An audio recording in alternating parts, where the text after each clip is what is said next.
예수님이 고난받으시는 것에 대해서만 우리가 생각을 많이 하지 않습니까? 근데 아무 공도 없는 그 사람이 지나가다가 그냥 군병들한테 끌려 나와서 십자가를 같이 메고 갔던 그 모습을 보면서 내가 과연 그 자리에 있었으면 그 십자가를 맬 수 있었을까 고정하면서 정말 반성하게 되고 회개하게 되고 또 내가 그렇게 살아갈 수 있게 해달라고 또 고백하게 되고 그런 기도를 했었습니다. 우리 예배 자리에 나올 수 있다는 것이 얼마나 감사하고 또 얼마나 영광스러운지 여러분들 한 번 더 가슴속에 새기시기 바랍니다. 그냥 일주일이 지나서 시간이 되어서 그래서 그냥 나오는 교회가 아니라 정말 하나님을 만나기 위해서 예수님 만나기 위해서 이 자리에 나오는 그런 우리 예배가 되었으면 좋겠습니다. 우리 성도 여러분들 그런 마음을 가지고 이 자리에 나오셨으면 좋겠습니다. 마음에 한번 새겨주시기를 바랍니다. 감사합니다. 우리 신실하신 주 찬양하시겠습니다.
시간이 되었으므로 찬양대 찬양에 맞춰서 삼위 하나님께 예배드리겠습니다.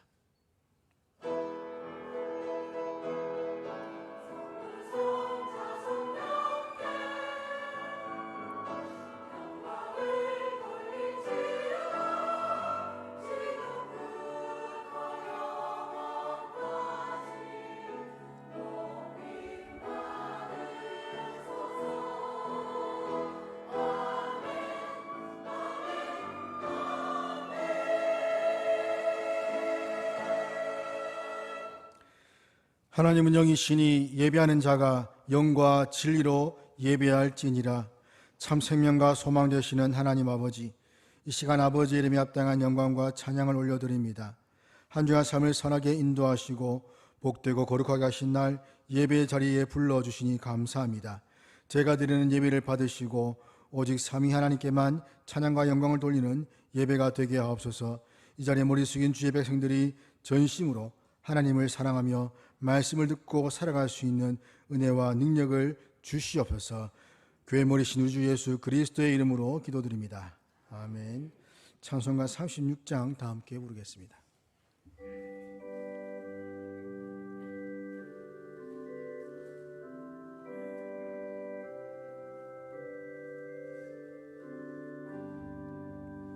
주 예수 이름 높이어 다 찬양하여라. 금멸 유관을 들여서 만유의 주 찬양. 금멸 유관을 들여서 만유의 주 찬양. 주 예수 당한 고난을 못 잊을 죄인아, 내 위한 몸에 바쳐서 만유의 주 찬양. 내 귀한 몸에 바쳐서 만유의 주 찬양. 이 지구 위에 거하는 온 세상 사람들, 그 크신 위엄 높여서 만유의 주 찬양.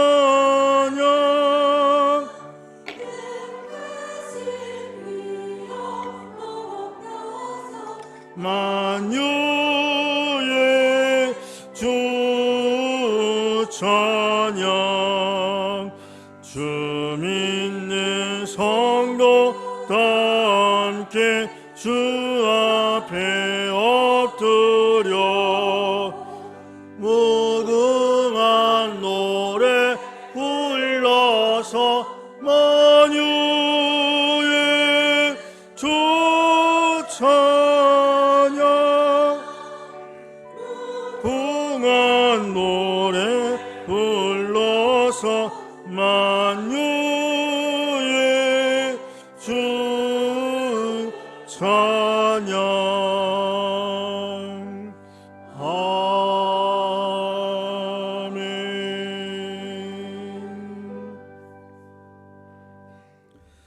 사도신경으로 우리의 신앙을 다 함께 고백하겠습니다. 나는 전능하신 아버지 하나님, 천지의 창조주를 믿습니다.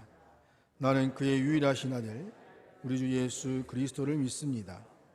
그는 성령으로 잉태되어 동정녀 마리아에게서 나시고 본디오 빌라도에게 고난을 받아 십자가에 못 박혀 죽으시고 장사된 지 사흘 만에 죽은 자 가운데서 다시 살아나셨으며 하늘에 오르시어 전능하신 아버지 하나님 우편에 앉아 계시다가 거기로부터 살아있는 자와 죽은 자를 심판하러 오십니다. 나는 성령을 믿으며 거룩한 공교회와 성도의 교제와 죄를 용서받는 것과 몸의 부활과 영생을 믿습니다. 아멘. 조청현 장로님 예배를 위해서 기도하시겠습니다.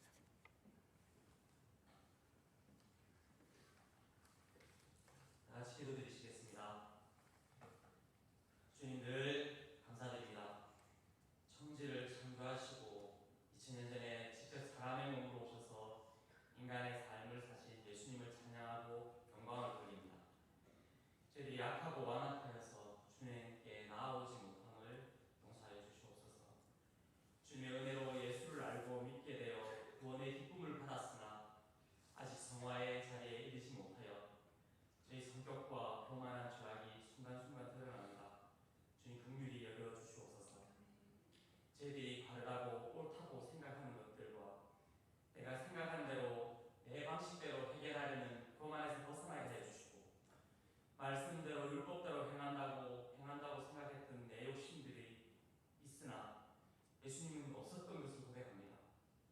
우리의 생각과 마음을 거듭나게 하셔서 주님의 십자가의 마음을 되새기게 하여 주시옵소서. 우리는 아직 똑바로 보지 못합니다.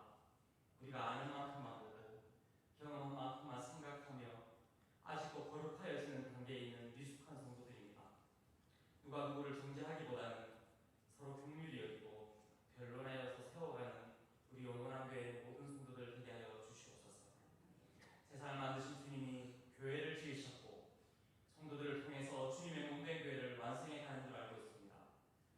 눈이 몸에 떨어져 있으면 제대로 작동하지 못하듯이 몸의 각 모든 지체들이 하나로 모여 있을 때 각자의 역할과 은사, 소명대로 주님의 일을 해나가는 줄 믿습니다. 서로를 존중하게 하시고 나의 마음에 맞지 않는 성도들을 통하여서 주님의 몸된 교회를 더욱 단단히 만들어감을 믿고 나아가게 해 주시옵소서. 교회를 만드신 주님이 머리 되시고 그 교회를 책임져 주실 줄 믿습니다. 우리 교회에서 작년부터 기도 가운데 청빙의 절차가 진행되어 가고 있습니다. 저희로서 어떤 목자를 선택하기는 쉽지 않고 어렵습니다. 가장 좋은 때에 주님이 준비하신 그 목자를 우리 교회 주님의 말씀의 종으로 세워주시옵소서. 그 진행의 절차 가운데 주님의 손길을 보이시고 우리의 고집과 미련함을 내려놓으시고 주님의 목자가 없어서 신방이 되지 않고 행사가 잘 진행되지 않기도 하고 있습니다. 다른 목회자님들이 성도들의 마음을 그리고 성도들의 마음들이 많이 낙심되기도 합니다. 주님께서 저희들에게 왜 이런 기간을 주시고 시간을 허락하여 주시는지 저희들에게 무릎 꿇게 하시고 기도하게 하여 주시옵소서. 이 시기를 통하여 하나님과 더 가까워지는 계기가 되게 하여 주시옵소서. 담임 목사님이 계시지 않는 가운데 저희 성도님들이 영적인 전투를 곳곳에서 치르고 있는 것이 있습니다. 가정에서, 직장에서, 학교, 사회적으로 어려움을 많이 겪고 있습니다. 개인적으로 건강과 여러 가지 문제들 가운데 또 기도의 문제가 닥치는 분들도 있습니다. 이 고난과 시험을 허락하신 주님이 더 크고 놀라우신 비밀과 섭리를 깨닫게 하는 그런 기회가 되게 하여 주시옵소서. 그런즉 너희는 먼저 그의 나라와 의를 구하라. 그리하면 이 모든 것을 너희에게 더하시리라 하신 주님께서 우리와 함께 하심을 믿고 기도와 간구를 멈추지 않게 해 주시옵소서. 살아계신 하나님이 어떻게 일하시고 믿고 행하는 성도들이 어떻게 저희 하나님이 일을 하신지 보고 기다리는 저희들에게 믿음을 허락하여 주시옵소서. 저희들 예배 가운데 있습니다. 말씀을 전하시는 우리 송기수 목사님에게 성령의 말씀의 기름을 부어주시고 하나님의 임재를 알 수 있는 그런 예배의 시간이 되게 하여 주시옵소서. 늘 함께 하심을 믿으며 예수님 이름으로 감사하며 기도드렸습니다.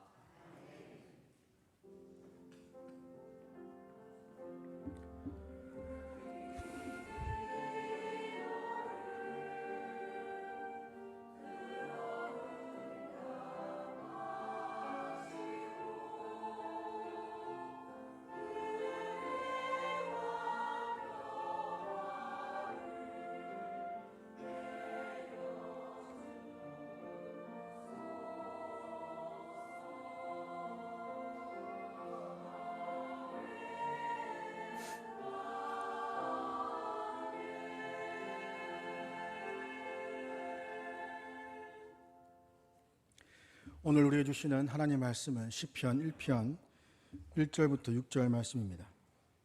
시편 1편 1절부터 6절 말씀 구약성경 804면입니다. 봉독하겠습니다. 복 있는 사람은 악인들의 꾀를 따르지 아니하며 죄인들의 길에 서지 아니하며 오만한 자들의 자리에 앉지 아니하고 오직 여호와 율법을 즐거워하여 그의 율법을 주야로 묵상하는도다. 그는 시냇가에 심은 나무가 철을 따라 열매를 맺으며 그 잎사귀가 마르지 아니함 같으니 그가 하는 모든 일이 다 형통하리로다. 악인들은 그렇지 아니하며 오직 바람이 나는 겨와 같도다. 그러므로 악인들은 심판을 견디지 못하며 죄인들이 의인들의 모임에 들지 못하리로다.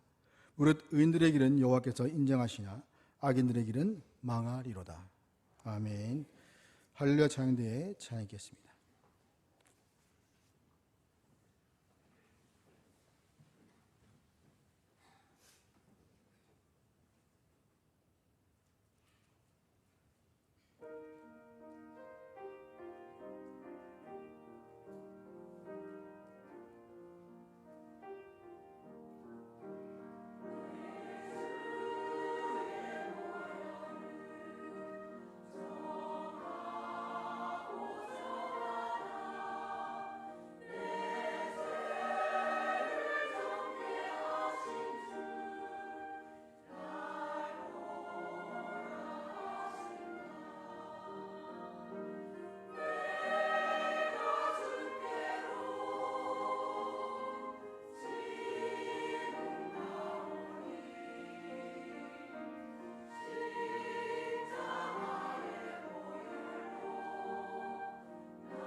아멘. 우리나라 사람들은 예부터 오복을 말해왔습니다. 오복은 장수하는 것, 또 부유한 것, 또 몸이 건강하고 마음이 편한 것, 덕을 좋아하며 선을 행하는 것, 또 하늘이 부여한 수명을 다하고 살다가 죽음을 맞이하는 것을 말하는데, 대개 사람들이 이런 것들을 누린 것을 복이다라고 말들을 합니다. 하지만 어떤 면에서 볼 때 이러한 것들이 반드시 복이라고는 할 수가 없습니다. 복이 될 수도 있고 복이 되지 않을 수도 있는데, 건강한데 단명할 수도 있습니다. 또 가난한데 장수할 수도 있습니다. 이렇듯 사람들이 복이라고 생각하는 것이 자신에게 있어서 육체적인 것들과 관련된 것을 우리는 보게 됩니다. 그러나 이런 육의 복만 누린다면 진정한 의미에서 우리는 복을 누린다고 할 수가 없는데, 진정한 복은 우리의 영이 복을 누리는 겁니다. 우리의 영혼이 복을 누리는 겁니다. 오늘날 성도들 중에서도 하나님 나라를 소망합니다. 하지만 생명의 길로 가기보다는 세상의 성공에 도취되어서 세상의 길로 가는 이들을 볼 수가 있습니다. 지금 어디에 관심을 두고 있고 무엇으로 만족하며 살아가고 있습니까? 여러분의 인생의 방향은 지금 어디를 향해 있습니까? 오늘 본문을 통해서 복 있는 사람의 삶을 두 가지로 살펴보고자 합니다. 먼저는 악인의 길을 걷지 않아야 됩니다. 1절에 복 있는 사람은 악인들의 꾀를 따르지 아니하며 죄인들의 길에 서지 아니하며 오만한 자들의 자리에 앉지 아니하고 라고 말씀합니다. 이 복이 있는 사람을 다시 번역하면 복되도다 무엇 하는 사람에게 라고 말할 수가 있는데, 악인의 꾀를 쫓지 않고 죄인들의 길에 서지 않고 오만한 자들의 자리에 앉지 않는 자들에게 복이 있다, 아니면 그들이 복되다라는 선언입니다. 따르다, 서다, 앉다라는 이 세 동사가 나옵니다. 따르다는 것은 어떤 대상을 추종하는 것이죠. 또 서다는 것은 적극적으로 그 일에 참여하는 것을 의미합니다. 앉다라는 것은 주도하는 자리에 앉는 것을 말합니다. 악인은 처음에는 악을 행하는 자들을 추종합니다. 그들의 꾀를 따라갑니다. 그 다음에 자신이 적극적으로 그 악에 참여하여서 나중에는 자신이 그 악을 주도하는 자리까지 나아가게 됩니다. 이 꾀를 따른다는 것은 악인의 충고를 받아들이는 것을 의미합니다.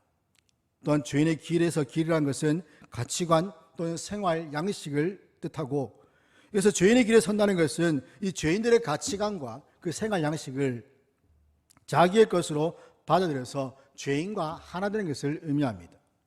자리라는 것은 확고부도한 위치를 말합니다. 더 이상 움직일 수 없는, 그 자리에 앉아서 더 이상 물러갈 데도 없는, 더 이상 올라갈 데도 없고 물러갈 데도 없는 그런 자리를 말합니다. 이 자리는 악을 꾀하고 주도적으로 이끌어가는 위치입니다. 죄의 정점은 자신을 하나님의 자리에 올려놓는 것, 즉 교만입니다. 그것이 바로 죄의 정점이죠. 이처럼 악은 점층성이 있습니다. 우리나라에도 바늘도둑이 소도둑된다라는 속담이 있습니다.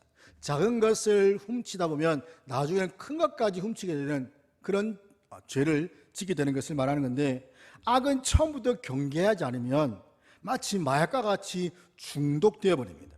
한번 발을 들여다 놓으면 그 발을 끊기가 어렵다는 겁니다. 우리가 잘 알고 있는 김유 시인 이야기처럼 늘 술집에 차를 타고, 죄송합니다, 차가 아니라 말을 타고 가죠. 다시 차가 없으니까 말을 타고 가는데 어느 날 이 집에 가면 안 되겠다는 그런 생각을 가지고 있는데, 어느 날 졸다 보니까 그 말이 그 기생집에, 술집에 갔을 때 그 말의 목을 베어버렸습니다. 그만큼 끊기 힘들다는 겁니다. 그래서 악은 흉내도 내지 말아야 됩니다. 누군가 저렇게 하니 나도 해볼까 하는 그런 마음, 이미 그 사람의 꾀에 마음이 가 있다는 겁니다. 야고보서 1장 15절에 보면 욕심이 잉태한 즉 죄를 낳고 죄가 장성한 즉 사망을 낳는다. 마음 가운데 욕심이 생깁니다. 나도 잘 되고 싶은 욕심, 뭐 이뻐지고 싶은 욕심, 건강해지고 싶은 욕심, 무슨 욕심이 생깁니다. 근데 그 욕심이 생기다 보니까 그 욕심을 채우기 위해서 정당한 방법이 아니라 부정적인 방법들을 이용하면 결국 그게 죄가 되고, 그 죄 때문에 그 죄가 쌓이다 보니 결국에는 사망으로 가게 되는 그런 일들이 일어난다는 것입니다. 이 악한 자의 시초는 사탄입니다. 사탄의 꾀는 참으로 달콤합니다.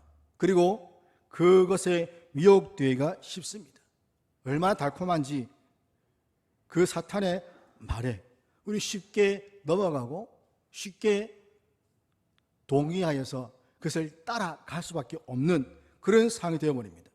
한 번쯤은 괜찮겠지 않은 그런 악인의 꾀를 쫓는 사람들, 그러다 보면 결국에는 죄인들의 길에 서서 그 죄를 적극적으로 가담하게 되고, 더 나아가게 되면 자신이 악을 주도하는 그 자리에 앉아서 있는 자신의 모습을 보게 됩니다.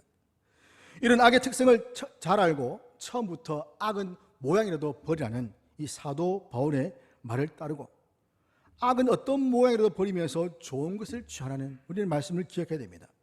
악인은 하나님을 거절하고 하나님 말씀을 거역하는 자들입니다. 로마서 1장 28절 보면 또한 그들이 마음에 하나님 두기를 싫어하며 하나님께서 그들을 그 상실한 마음대로 내버려 두사 합당하지 못한 일을 하게 하셨으니라고 말씀합니다.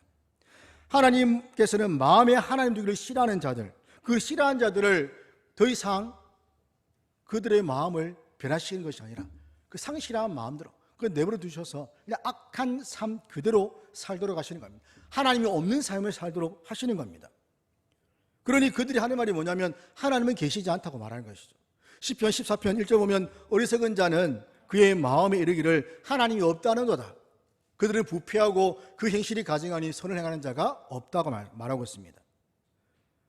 그들의 마음이 이르기를 내가 이렇게 살아보니까 하나님이 없네, 내가 죄를 지어도 하나님 나를 벌하지 않으시네 하는 마음이 든다는 겁니다. 그러니 그들의 더 부패하고 하는 행동들이 더 가증한 것으로 더 나아가게 된다는 것이죠. 많은 사람들이 선을 행한다고 말들을 많이 합니다. 나는 그래도 저 사람보다 조금 더 착한 일을 많이 한다고 하지만 실제로 그렇게 말하는 것이 무엇이냐면 자신의 공명심을 드러내기 위함입니다. 그 선의 기준이 하나님과 그분의 말씀이 아니라 자기 자신이 기준이 되어 있습니다. 내 소견에 옳은 대로, 내가 보기 좋은 대로, 내가 듣기 좋은 것들, 그런 것들을 취하고 그런 것들을 하다 보니까 그것이 하나님과 그분의 말씀에 맞지 않음에도 불구하고 그것이 선이 되어서 자기가 마치 선을 행하는 사람처럼 드러내려고 한다는 것이죠. 달리기를 할 때에 아무리 빨리 달린다 하더라도, 세계 신기록을 낸다 하더라도 자기의 그 트랙에서 벗어나면 실격입니다. 열심히 달립니다. 결승 때문에 제 1등으로 왔습니다. 그런데 자기는 3번 레인인데 4번 레인으로 들어오게 되면 그것은 실격이 되어버립니다. 양궁이나 사기 선수가 화살이나 총알을 쏘았을 때에 표적을 다 명중합니다. 다 맞췄습니다. 10점 만점을 다 받았습니다. 하지만 그 표적이 자기 것이 아니라 옆에 있는 사람의 것이라면 그건 역시도 실격이 되어버립니다.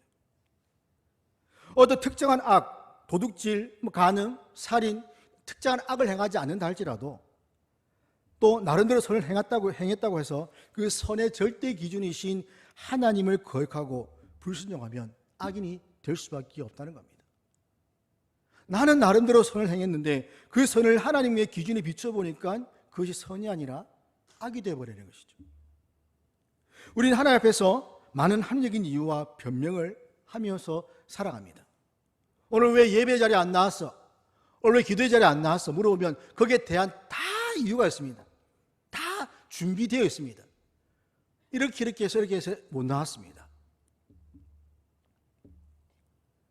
말씀에 순종하지 않는 것, 그것은 바로 않는 것에 대한 받을 벌을 피하기 위해서, 책망을 듣지 않기 위해서 이러한 변명들을 늘어놓는 겁니다.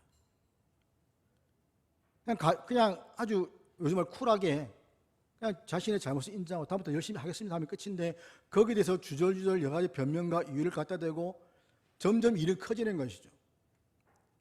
그러다 보면 결국에는 더 큰 책망을 받게 됩니다. 이런 변명은 하나님께 통하지 않습니다. 아담과 하와가 죄를 지었을 때에 그들은 어떻게 했습니까? 용서를 구하기보다 우리 하나님께 변명했습니다. 너가 왜, 아담아 너가 왜 내가 먹지 말라고 한 이 선악과를 먹었느냐? 하나님이 준 이 여자가 나에게 가져와서 먹게 했습니다. 하와야 너는 왜 선악과를 먹었니? 뱀이 먹게 해서 먹었어요. 그러니까 자기의 죄를 인정하고 죄송합니다 말 한마디 했으면 뭐 상황이 어떻게 다를지 모르겠지만 무엇인가 조금 더 좋은 결과를 가져왔을지 모르겠습니다. 하지만 이들은 자기의 죄, 그 하나님께로부터 받을 그 책망, 그 벌을 피하기 위해서 다른 사람과 다른 사물에게 그 책임을 전가해버린 것이죠. 사무엘상 15장 22절 보면 사울이 아말렉을 진멸하라는 하나님의 말씀을 거역하고 아말렉 왕 아각과 또 양과 소들을 끌고 이제 이스라엘로 귀환하는 장면이 나옵니다. 이 모습을 본 사무엘이 이 사울이 행한 일에 대해서 책망을 하는데, 하지만 그는 도리어 적반하장으로 자신은 하나님 말씀에 순종했다고 합니다. 그럼 왜 이 양 소리가 들리고 소가 양과 소들이 우는 소리 들리느냐? 그것은 백성들이 그 멸할것 중에 좋은 것들을 취해서 하나님께 제사 드리고 싶어 했기 때문에 지금 끌고 왔다고 변명하는 것이죠. 사울이 처음부터 이랬을까요? 그렇지 않습니다. 그가 블레셋과 전투할 때에 그 모래 같은 수많은 군사들을 보고 마음에 두려움이 생겼고, 7일 위해 오겠다고 했더니 그 사무엘이 오지 않자 그가 제사를 하나님께 먼저 드렸습니다. 제사를 마치고 났을 때 사무엘이 마침 그때 도착한 것이죠. 그리고 사울을 책망합니다. 왕이 지금 무엇을 했는지를 돌아보라. 하나님이 당신을 버리셨습니다. 그 이후에 하나님께서 사무엘에 말씀하셔서 이새의 아들들에 가서 그게 내가 합당한 왕으로 예비한 사람이 있으니 가서 기름 부어서 왕으로 세워라. 그리고 다윗에게 기름을 부었습니다. 그리고 하나님의 영이 크게 감동이 되었습니다. 반면 사울에게는 하나님의 영이 떠나고 하나님이 부르시는 악한 영이 그를 번뇌하겠다라고 나오고 있습니다. 악한 영에 사로잡혀서 정상적인 사고를 하지 못한 채 그는 다윗을 죽이려고, 그의 후반 인생에 보면 다윗을 잡아 죽이려고 엄청난 시간을 낭비한 것을 볼 수가 있습니다. 얼마나 어리석은 사람입니까? 악인은 하나님의 말씀에서 벗어나면 지혜로울 수가 없습니다. 이들은 하나님을 경외하지 않고 도리어 하나님을 악한 분으로 생각합니다. 하나님을 거부하고 그분의 말씀을 거절할 때에 어리석은 자가 되어서 결국 멸망의 길로 가게 되는 것이죠. 이런 자들을 무엇이라고 합니까? 바람이 나는 겨와 같다. 겨는 탈곡을 하고 남은 것인데 바람에 날릴 정도로 매우 가볍습니다. 그런데 겉으로 보면 이삭과 그 겨가 크게 차이가 나지 않습니다. 실제로 더 이상 쓸 수도 없는 것임에도 불구하고 차이가 없습니다.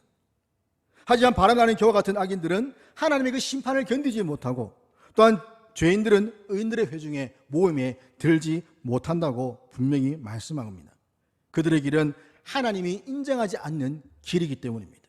그들의 삶은 하나님이 인정하지 않는 삶이기 때문입니다. 악인들의 삶은 바람이 나는 겨처럼 어떤 힘도 없는 자들입니다. 그들이 가는 길이 화려하고 넓습니다. 누구나 가고 싶어하는 그런 길입니다. 하지만 그 길이 어떤 길입니까? 그 끝은 심판이요 멸망의 길입니다.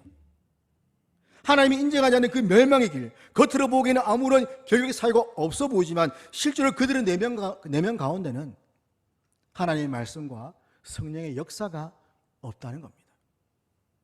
그러니 그들은 힘이 없습니다. 겨가 바람이 불면 힘없이 날아가 버리듯 어려움과 환란이 닥치면 그냥 모래 위에 세운 집처럼 그냥 가볍게 무너져 버립니다. 이것이 바로 악인들과 죄인들의 결말입니다. 얼마나 비참합니까? 반면 우리는 참 의인이시고 복 있는 사람이신 길과 진리와 생명이신 예수 그리스도와 함께하기 때문에 결코 무너지지 않습니다. 또 우리가 복 있는 사람이 되려면 하나님을 거스르는 사람, 하나님을 두려워하지 않는 사람들, 또 아주 부정적인 사고를 가지거나 입만 열면 비난하고 또 짜증만 내는 사람들, 이런 사람들과 교제하면 안 됩니다. 하나님을 모르는 사람들이기 때문입니다. 하나님을 경외하지 않는 사람들이기 때문입니다. 우리는 하나님을 찬양하고 다른 사람들을 존중하고 긍정적인 사고를 가진 그런 사람들과 교제해야 되고, 그런 사람들과 교제하기 위해서 나 또한 우리 또한 그런 사람이 되도록 해야 됩니다. 시편 119편 1절 들어보면 행위가 온전하여 여호와의 법을 따라 행하는 자들은 복이 있으며 여호와의 증거들을 지키고 전심으로 여호와를 구하는 자는 복이 있도다. 여호와의 율법을 따라 행하는 자들은 복이 있고 증거들을 지키고 전심으로 여호와를 구하는 자가 복이 있다라고 말씀합니다. 율법을 따라 행하는 자들은 율법을 즐거워합니다. 더 나아가서 하나님을 경외하는 자들입니다. 그래서 시편 119편 63절 보면 시인은 나는 주를 경외하는 모든 자들과 주의 법도들을 지키는 자들의 친구다라고 말하고 있습니다. 우리는 하나님을 경외해야 합니다. 그리고 주님 말씀을 힘써서 지켜야 됩니다. 그러므로 날마다 성령의 인도로 하나님이 기뻐하시는 그 순종의 길을 걸어가는 은혜가 저와 여러분의 길을 주의 이름으로 축원합니다. 두 번째는 하나님 말씀을 사랑해야 됩니다. 악인은 하나님을 거역하는 자입니다. 그러면 복 있는 사람은 어떤 사람일까요? 2절 보면 오직 여호와 율법을 즐거워하여 그의 율법을 주야로 묵상하는도다. 하나님 말씀을 상징하는 이 율법이라는 단어가 2번 나타나고 있습니다. 이렇게 2번 반복함으로써 주의 말씀을 중심으로 살아가는 삶이 복이 있다라는 것을 강조하고 있습니다. 복 있는 사람은 하나님을 경외하는 사람입니다.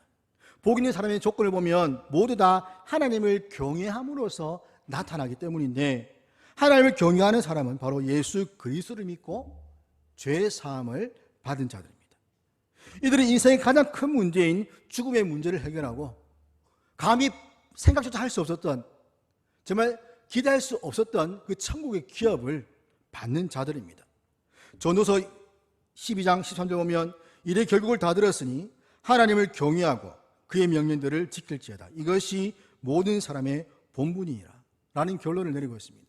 이래 모든 결국을 다 들었는데 그 결국이 뭐냐? 바로 하나님을 경외하는 것이고 그분이 하신 그 모든 말씀들을 다 지켜야 하는 것이다. 이것이 사람이 해야 할 본분이다. 마땅한 본분이다. 복 있는 사람은 하나님을 경외하고 그 명령을 즐거워하며 지키면서 자신의 본분이 무엇인지를 아는 사람입니다. 우리는 악인의 꾀와 죄인의 길과 오만한 자의 자리를 탐하면 안 됩니다. 그들이 누리는 형통은 일시적입니다. 하나님께서 함께 하시지 않는 형통입니다. 그러기에 그들의 삶은 영원하지 않고 심판의 자리에 서서 영원한 죽음의 자리로 옮겨질 그런 형통입니다. 의인은 악인들의 삶의 방식에 둘러싸였지만 단호하게 그들의 삶의 길을 거부합니다.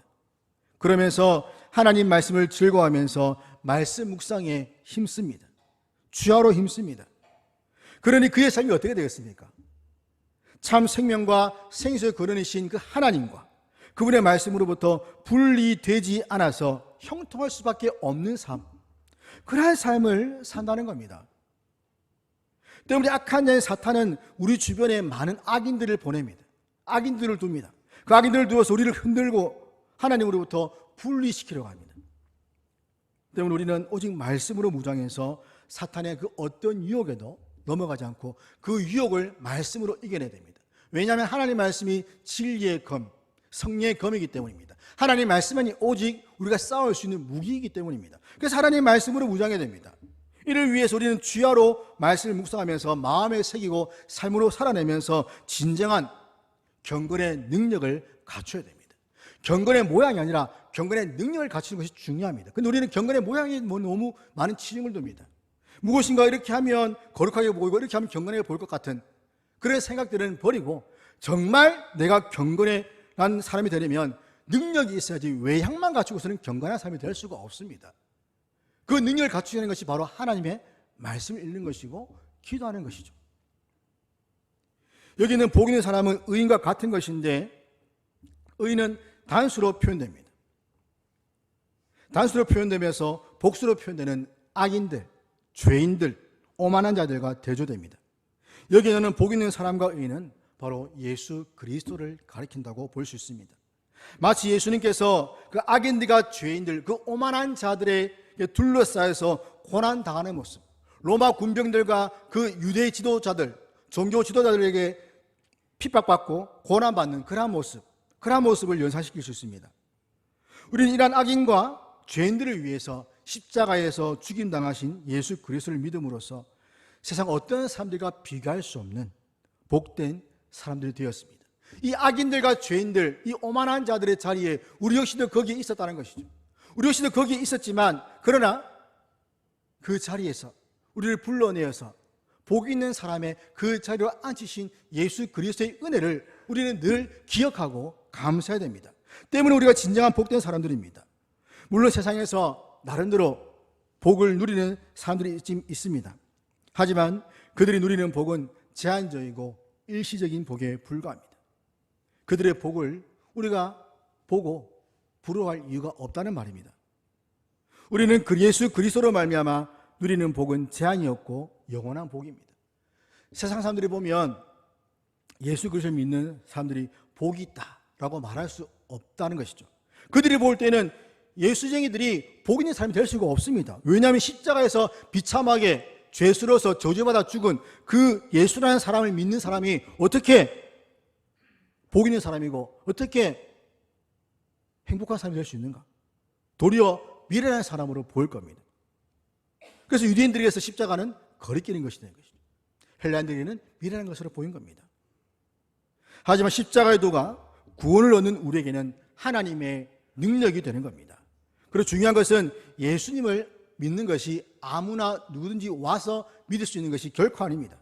이는 하나님의 특별한 부르심 받은 자들, 곧 하나님의 택함 받은 자들이 예수님을 믿을 수가 있게 됩니다. 왜냐하면 성경은 믿음이 우리에게서 나는 것이 아니라 바로 하나님의 선물이다라고 말씀하기 때문입니다. 내가 믿고 싶어서 믿는 것이 아니라 하나님 우리에게 믿음을 선물로 주셔야만 우리는 예수님을 믿을 수 있고 그분의 하신 일들을 우리는 순종하며 따라갈 수가 있는 겁니다. 멸망한 인생 중에서 하나님의 은혜를 입어서 예수 그리스도를 믿고 구원 얻은 사람이 정말 진정으로 복된 사람임을 믿으시기를 바랍니다. 사도행전 16장 30절 보면 이르되 주 예수를 믿으라. 그러면 너와 내 집이 구원을 받으리라. 주 예수를 믿는 자가 바로 진정으로 복 있는 사람. 저와 여러분은 주 예수를 믿고 있습니까? 그렇다면 진정으로 복 있는 사람인 줄 믿으시기를 바랍니다. 요한삼서 1장 2절 보면 살아난 자여 내 영혼이 잘됨 같이 내가 범사에 잘되고 강건하기를 내가 간구하노라. 우리의 영혼이 잘된다는 것이 무엇이겠습니까? 바로 구원 얻는 겁니다. 구원받았다는 것. 내 영혼이 구원받았다는 것. 그러니 범사에 잘되고 강건하게 된다. 잘된다는 것이 꼭 무엇인가 성공하고 형통한 어떤 다른 사람들보다 뛰어난 삶, 그런 것도 볼 수 있겠지만 그러나 모든 범사 가운데 좋고 안 좋은 일 가운데서도 안 좋은 일이 있으면 거기에서도 우리는 예수 그리스도로 말미암아 이겨내고 견딜 수 있는 겁니다. 다른 사람들은 낙심하고 절망해서 괴로움에 빠졌을 때에 우리는 예수님 때문에 그 어려움 속에서 기뻐하고 즐거워할 수 있는 겁니다. 또 우리의 건강도 마찬가지죠. 물론 가장 건강하게 살면 좋겠지만 비록 건강하지 못한다 할지라도 내 영혼이 구원받았기에 하나님의 은혜를 더 삼으면서 이 믿음이 잃지 않고 주위에 부르시는 그날까지 이 땅 가운데 평안하게 살아갈 수 있는 것, 그것 자체가 강구하는 것이 아니겠습니까? 이것이 바로 강구하는 겁니다. 그리고 복 있는 사람은 하나님 말씀으로 즐거움을 누립니다. 여호와율법은 하나님의 모든 가르침을 의미하는데 이 복 있는 사람은 하나님의 가르침으로 즐거움을 삼는 겁니다. 이 즐거움 외에 다른 즐거움이 없습니다. 오직 여호와율법을 즐거워한다. 이 말씀은 우리의 즐거움의 근원이 바로 오직 하나님 말씀뿐이다. 오직 하나님 말씀만이 나의 즐거움의 근원이 된다는 겁니다. 즐거워라는 단어는 기쁨과 선을 의미하는 명사에서 나왔는데 이것을 번역하면 그의 기쁨이라는 뜻입니다. 복 있는 사람에게는 여호와 율법이 그의 즐거움이자 성취하고자 하는 선의를 보여줍니다. 악인이 죄를 도모하는 것을 기뻐하지 않고 오히려 여호와의 율법을 기뻐한다. 세상 사람들은 그 즐거움의 근원을 여러 곳에 두게 됩니다. 그렇게 여러 곳에 둔다는 것은 어느 것으로도 만족을 누리지 못하기 때문이죠. 건강,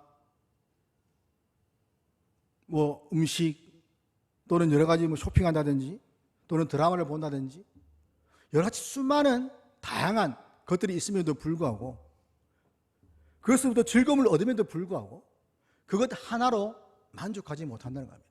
그것으로부터 얻는 즐거움, 그것으로 만족하지 못하고 또 다른 것들을 찾게 되고 또 다른 것들을 찾게 되고 여러 가지 것들을 통해서 자기의 즐거움을 채우려 하고 만족시키려 하지만 그러나 그렇게 하지 못한다는 것이죠. 반면에 복 있는 사람에게는 하나님 말씀은 완전한 즐거움을 줍니다. 다른 곳에서 즐거움을 찾을 필요가 없고 하나님 말씀만으로 그 만족한 즐거움을 얻을 수가 있다는 겁니다. 때문에 말씀을 어떻게 합니까? 주야로 묵상하는 겁니다. 주야로 묵상한다는 것은 항상 묵상한다는 겁니다. 밤이나 낮이나 하나님의 말씀을 곁에 두고 그것을 읽습니다. 다른 데 한눈을 팔지 않습니다. 우리가 사물이나 사람에게 마음을 두고 있으면 거기에 집중하게 되고 다른 것에 한눈을 팔지 않게 되죠. 우리가 하나님과 그분의 말씀을 사랑하게 되면 다른 것에 마음을 둘 여유가 없습니다. 하나님을 사랑하고 그분의 말씀을 사랑하는데 어디에 마음을 두고 어디에 마음을 빼앗기겠습니까? 오직 그것에 집중하고 마음을 전심을 다해서 그것으로부터 주어지는 그 기쁨과 즐거움을 누리려고 한다는 것이죠. 하나님의 말씀을 가까이 해서 주야로 묵상하면서 그 말씀의 즐거움에 빠져듭니다. 그러면 다른 것들은 찾지 않게 됩니다. 신대원 준비를 하는 중에 제가 신대원 준비를 하는 중에 이제 뭐 몇 개월 남겨두지 않고 성경 시험이 있기 때문에 시험 준비를 근데 성경을 이제 읽어야 됩니다. 여러분 알다시피 성경 말씀 뭐 별로 안 두껍잖아요. 그렇지 않습니까? 여러분 두꺼운 거 가지고 계신지 모르겠는데 저는 별로 안 두꺼운데 근데 막상 읽으면 진도는 잘 안 나갑니다. 맞죠? 그래서 늘 우리 지난번에 청년부에도 얘기하다가 항상 읽으면 창세기 아니면 마태복음 뭐 어떤 분은 또 계시록을 읽는 분도 계시던데 특이한 경우더라고요. 주로 창세기야 마태복음 읽다가 이제 사복음서는 그래도 이야기 사도행전까지 잘 나가는데 또 로마서 가면 이제 조금 힘들어하다가 그래서 조금 벌써 이제 계시록 가면 아예 이제 덮어버리는 게 많습니다. 구약도 마찬가지죠. 구약도 뭐 창세기 5경 출애굽까지 읽다가 이제 레위기 들어가면 조금 힘들어집니다. 민수기는 이제 뭐 숫자가 나오니까 도대체 이해도 안 되고 넘어가다 보고 신명기는 조금 읽을 수 있고 그다음에 역사서 들어가면 조금 이야기식으로 되어 있으니까 조금씩 읽어 나갈 수 있습니다. 그러다가 이제 욥기나 또 시편 이래 들어가면 좀 내용도 길기 때문에 또 이해도 안 되고 해서 조금 힘들어하다가 이제 이사야서를 만나게 되면 그때부터는 이제 성경을 덮는 거죠. 66장, 또 뒤에는 52장, 48장. 그것만 성경의 3분의 1을 차지하는데 그것들을 읽자니 너무 힘들어서 덮는 경우가 많습니다. 어제 성경을 읽는 그것이 우리의 힘들고 고된 일이 될 수가 있습니다. 하지만 제가 성경을 읽으면서 처음에 힘들지만 한 번, 두 번 말씀을 창세기부터 계시록까지 읽다 보면 그 말씀이 주는 은혜가 분명히 있다는 거예요. 아마 여러분들 중에서도 성경을 다독하신 분들은 그 말씀 가운데 얻는 유익이 분명히 있음을 알 겁니다. 그래서 성경을 계속 읽는 거죠. 여기서 얻는 유익이 없으면 왜 읽겠습니까? 여기서 얻는 즐거움과 기쁨이 없으면 왜 성경을 읽겠습니까? 분명히 주는 성경이 주는 하나님의 말씀이 주는 유익이 있고 또한 우리 심령 가운데 평안함이 있고 또한 하나님의 말씀 중에서 우리가 정말 이것이 맛있다라는 그런 맛을 느끼는 순간이 온다는 겁니다. 그래서 하나님께 성령께서 우리 심령 가운데 하나님의 말씀 중에서 그것이 맛이 있다라는 정말 달달하는 그런 영적 감정을 주시면 하나님의 말씀을 결코 놓지 못하게 되는 것이죠. 그 시편 기자가 말한 것처럼 송이꿀보다 더 달다, 정금보다 더 귀하다는 것이 바로 그런 표현이 하나님의 말씀을 늘 가까이 하고 묵상하고 읽어냄으로써 그 말씀이 내 삶 가운데 젖어들게 되고 그 젖어드는 그 말씀을 가지고 내가 살아낼 때에 하나님이 그 말씀이 약속하신 대로 나를 그대로 이끌어 가시고 나와 함께 하신 것을 경험하기 때문입니다. 이렇게 하나님의 말씀이 얼마나 만족스럽고 즐거움이기 때문에 다른 곳에 한눈을 팔 여유가 없다는 것이죠. 그래서 세상 사람들은 이해하기 어렵습니다. 말씀 보면 따분하고 이해가 되지 않고 더 이상 읽을 마음도 생기지 않습니다. 또 말씀을 보니까 이런 계명들 보니까 사람의 자유를 억압하고 힘들게 하는 것처럼 보입니다. 그런 하나님을 사랑하는 사람이 있어서 하나님의 말씀은 그 영혼을 소생시키시고 그 심령을 지혜롭게 하여 마음에 참된 기쁨을 주는 것이 바로 하나님의 말씀이라는 겁니다. 복 있는 사람은 즐거워하며 성착에 손하는 그 여호와 율법을 끊임없이 입으로 되뇌면서 그것을 묵상합니다. 묵상은 입으로 말씀을 외우며 마음으로 그 의미를 되새기면서 삶으로 살아내는 것을 말합니다. 말씀을 즐거워하면서 생활 가운데 적극적으로 실천하는 것이죠. 복 있는 사람인지 알 수 있는 것은 정말 그가 하나님 말씀을 즐거워하는가 그 여부를 보면 알 수 있습니다. 내가 과연 복 있는 사람인가를 우리가 알려면 하나님의 말씀을 유일한 즐거움으로 삼고 있는가?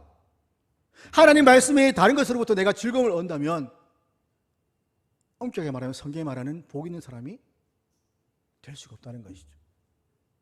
다른 것이 아니라 하나님 말씀으로부터 내가 즐거움을 얻고 그 즐거움을 누리고 있느냐, 이것이 중요하다는 겁니다. 하나님의 말씀을 좋아하고 유일한 즐거움의 근원으로 삼는 사람은 하나님께 속한 사람이고 복이 있는 사람입니다.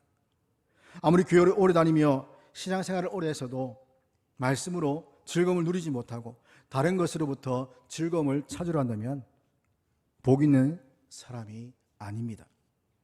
세상에는 우리가 즐거워할 것들이 많습니다. 누릴 것들이 많습니다. 그들을 거부하라는 것이 아닙니다. 그들을 거부하고 금욕주의적인 삶을 살아가는 것이 아닙니다. 그런 것들 우리에게 필요한 것들이지 우리가 궁극적으로 그들 것들로부터 즐거움을 얻을 대상은 아니라는 것이죠. 배가 고프면 밥을 먹어야죠. 옷이 필요하면 옷을 사 입어야 되죠. 그것을 금하는 것이 아닙니다. 그것으로부터 무엇인가 얻으려 하지 말라는 겁니다. 먹는 것으로부터 즐거움을 얻지 말고 보이는 외적인 그런 것들로부터 무엇인가 즐거움을 얻지 말라는 겁니다. 사탄은 그런 세상의 즐거움을 만끽하게 해서 우리라고 복 있는 사람으로 살지 못하게 합니다. 우리는 과연 복 있는 사람인가? 이 세상의 즐거움에 빠져서 살아온 우리는 과연 복 있는 사람인가? 복 있는 사람의 증거는 하나님의 말씀을 즐거워함과 동시에 하나님의 말씀을 또한 사랑해야 됩니다. 시편 119편 97절 보면 내가 주의 법을 어찌 그리 사랑하는지요 내가 그것을 종일 작은 소리로 읊조리니이다. 주의 법을 얼마나 사랑하는지 그래서 하루 종일 작은 소리로 웅웅거리면서 마음에 새긴다는 겁니다. 여러분들 사랑하는 사람들의 글을 누군가 좋아하는 사람이 좋은 글귀를 주면 그것을 또 외워서 또 그 사람에게 또 내가 그걸 기하고 있다는 것을 또 보여주고자 하는 그런 마음이 있지 않습니까? 그 글귀나 좋은 것들을 내가 사랑하는 사람들을 위해서 외워서 또는 그 앞에서 암송하면서 보여주고 싶은 마음. 하나님을 사랑하는 사람은 하나님 말씀을 너무 사랑해서 그 주신 말씀을 가지고 계속해서 외우고 또 외워서 그 말씀이 정말 내 안에 녹아들게 만드는 것. 또한 시편 119편 47절 48절 보면 내가 사랑하는 주의 계명들을 스스로 즐거워하며 또 내가 사랑하는 주의 계명들을 향하여서 내 손을 들고 주의 율례들을 작은 소리로 읊조리이다. 사랑하는 주의 법, 주의 계명들 이것을 내가 계속해서 묵상한다는 겁니다. 우리는 하나님 계명 말씀을 얼마나 사랑하고 있습니까? 우리가 사랑하는 것이 여전히 세상 것들이고 그것들로부터 유익을 얻으려 하고 그것들로부터 무엇인가 즐거움을 얻으려 한다면 우리는 그 사랑의 대상을 버리고 하나님으로 바꿔야 됩니다. 우리가 하나님 말씀을 듣고 행하는 것을 힘들어한다면 누구에게 문제가 있을까요? 정말 완전한 신이 하나님 말씀이 우리에게 힘들게 한다면 말씀에 문제가 있습니까? 아니면 우리에게 문제가 있습니까? 예수님은 요한복음 14장 15절에서 너희가 나를 사랑하면 나의 계명을 지키리라. 21절에 보면 나의 계명을 지키는 자라야 나를 사랑하는 자니. 23절에 보면 사람이 나를 사랑하면 내 말을 지키리니. 반면 주님을 사랑하지 않으면 그 계명을 지키지 않습니다. 요한일서 5장 3절에 보면 하나님을 사랑하는 것이 이것이니 우리가 그의 계명들을 지키는 것이라. 그의 계명들은 무거운 것이 아니로다. 하나님의 계명은 무겁지가 않습니다. 왜냐하면 하나님을 사랑하기 때문입니다. 하나님을 사랑하면 하나님의 그 말씀이 결코 무거운 것이 될 수가 없습니다. 하나님을 사랑하고 경외합니까? 그러면 하나님 말씀을 지켜야 됩니다. 하나님을 사랑하기 때문에 하나님 말씀은 결코 무거운 것이 되지 않습니다. 반면 하나님을 사랑하지 않는 자들에게는 하나님 말씀이 매우 무거운 짐이 되어버립니다. 그리고 결국 율법주의자가 되어버리는 것이죠. 말씀을 사랑하지 않는데 억지로 하는 겁니다. 지킬 마음이 없는데 억지로 하는 겁니다. 그러니 그 말씀이 나에게 무거운 짐으로 와닿는 겁니다. 나는 교회에 나가서 예배하고 싶지 않은데 억지로 나와 예배하니까 어떻게 됩니까? 졸죠. 귀에 말씀이 들어오지 않습니다.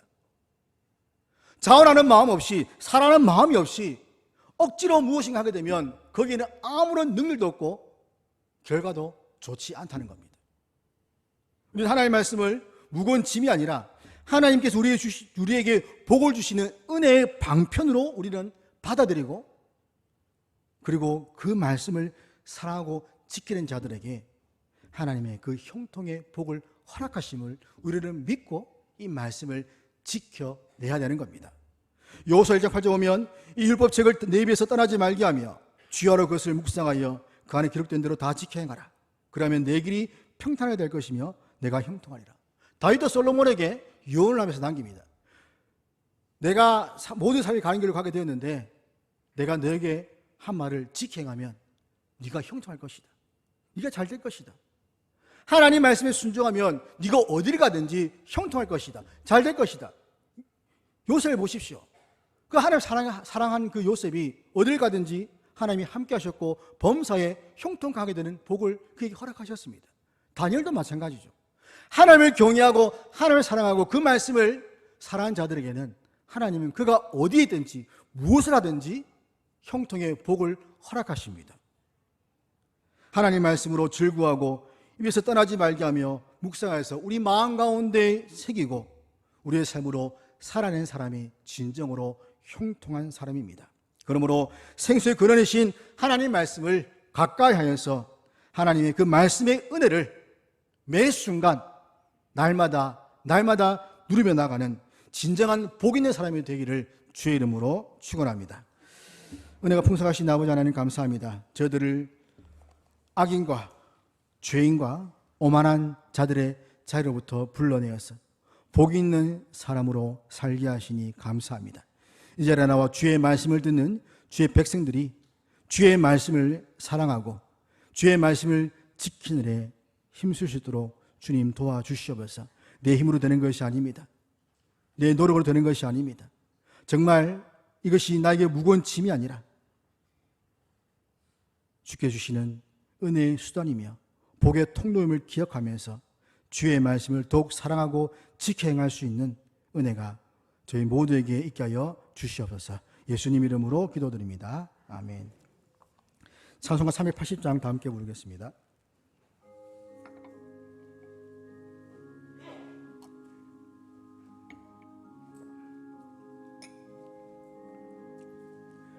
나의 생명 되신 주 주님 앞에 나아갑니다.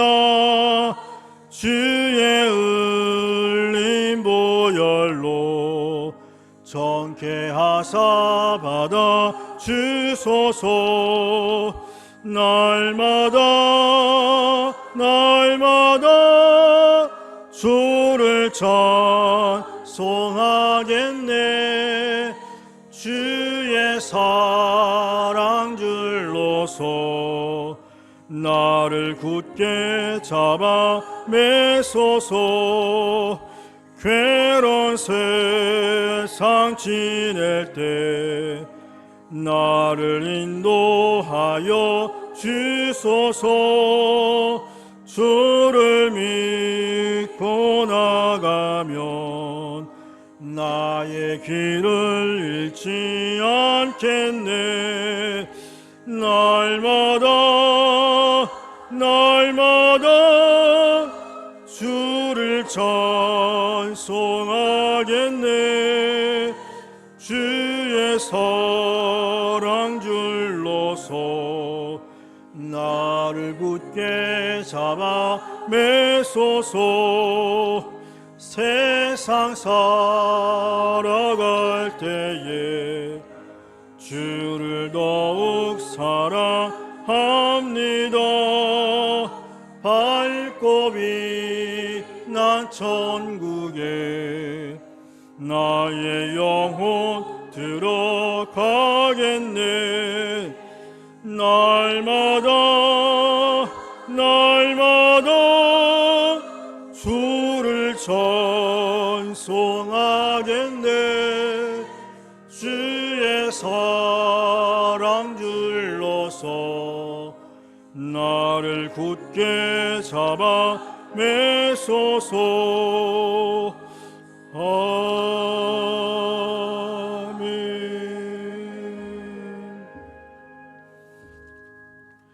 네, 교회에서 전하겠습니다. 오늘 오후 예배 후에 재직했습니다. 재직대들은 참여해 주시기 바랍니다. 그리고 유치부 미니 운동회가 5월 14일 11시 유치부실에서 있습니다. 주변에 있는 미취학 어린이들 혹시 아시거나 또는 있으면 데리고 오시면 더 좋은 시간이 될 것 같은데, 함께 와서 아이들이 또 어울리면서 또 복음을 듣고 또 귀한 교제를 가지면 이런 구원의 은혜가 있을 줄 알고 더욱더 많은 관심과 기도를 부탁드립니다. 이사했습니다. 문순남 은퇴권사님 정상 리치스 203호로 이사하셨고, 김홍량 성도님 정상 리치스 703호로 이사하셨습니다. 그리고 5월 식당 봉사는 7, 8 여전대가 함께 봉사하게 됩니다. 나머지 그 내용들은 주보를 참조하시고요. 함께 기도하시겠습니다. 은혜와 자비가 풍성하신 하나님 아버지, 오늘 예배하게 하시고 말씀을 듣게 하시니 감사합니다.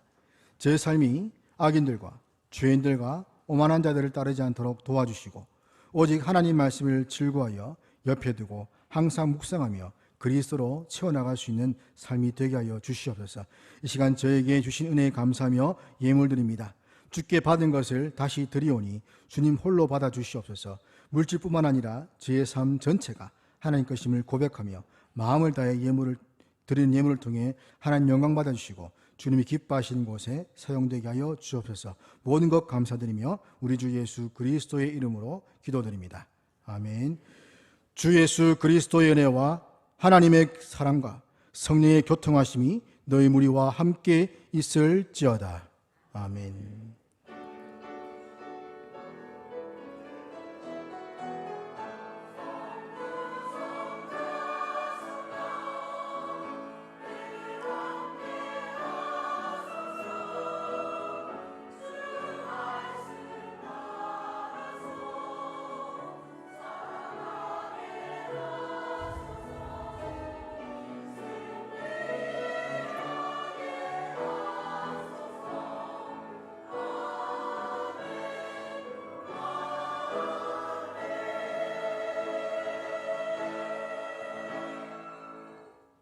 옆에 계신 분들 인사하시면서 형제 모습 속에 보이는 함께 찬양하고 예배를 마치겠습니다.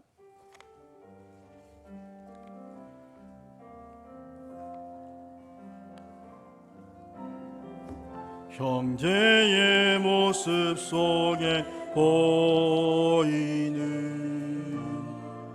하나님 영상 아름다워라. 존귀한 주의 자녀 됐으니 사랑하며 섬기리. 자매의 모습 속에 자매의 모습 속에 보이는 하나님 영상 아름다워라. 존귀한 주의 자녀 됐으니 사랑하며 섬기. 우리의 모임 중에 임하신